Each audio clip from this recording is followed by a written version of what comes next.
چھوٹی شہزادی۔ ایک دور دراز اور خوبصورت بادشاہت میں ایک چھوٹی سی شہزادی رہتی تھی جس کا نام صوفیہ تھا۔ وہ محل کی سب سے چھوٹی شہزادی تھی، اس لیے سب اسے چھوٹی شہزادی کہہ کر پکارتے تھے۔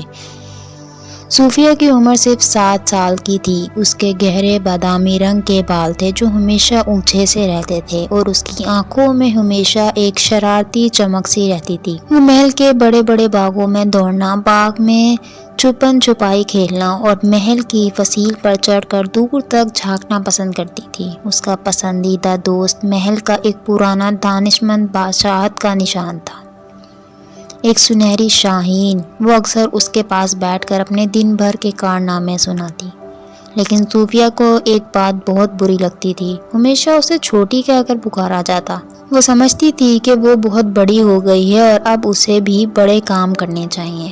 ایک دن اس نے اپنے والد بادشاہ سلامت کو فکر مند حالت میں دیکھا۔ پوچھنے پہ پتہ چلا کہ بادشاہ کی سب سے قیمتی چیز، چمکتا ہوا یاقوت جو بادشاہی کی خوشحالی کی علامت تھا، گم ہو گیا تھا۔ تمام محل میں مایوسی چھا گئی۔ بادشاہ کے تمام مشیر، سپاہی اور نوکر اسے ڈھونڈنے میں ناکام ہو چکے تھے۔ چھوٹی شہزادی نے اپنے والد کو تسلی دیتے ہوئے کہا، ابا جان فکر مت کریں، میں اسے ڈھونڈ کر لاتی ہوں۔ بادشاہ نے مسکرا کر اس کے سر پر ہاتھ پھیرا، تم ابھی بہت چھوٹی ہو بیٹا، یہ کام بہت بڑا ہے۔ یہ سن کر صوفیہ کا چہرہ اداس ہو گیا۔ وہ اپنے کمرے میں جا کر کھڑکی سے باہر باغ کو دیکھنے لگی۔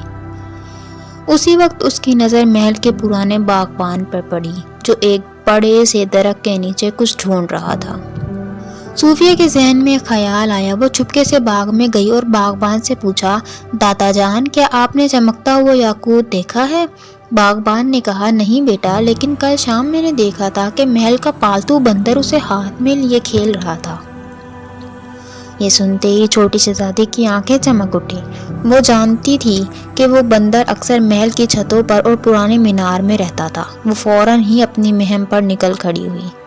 پہلے وہ محل کی کھلی چھت پر گئی، وہاں اس نے بندر کو دیکھا، لیکن وہ اس کے قریب پہنچتے ہی بندر چھلانگ لگا کر چھت پر چلا گیا۔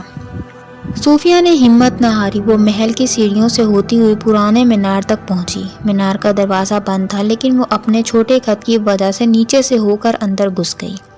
مینار کے اندر تاریکی تھی اور دھول اڑ رہی تھی۔ صوفیہ نے ڈرتے ڈرتے آنکھیں ملی تو دیکھا کہ کونے میں چمکتا ہوا یاقوت پڑا ہے اور اس کے آگے وہ بندر بیٹھا ہے۔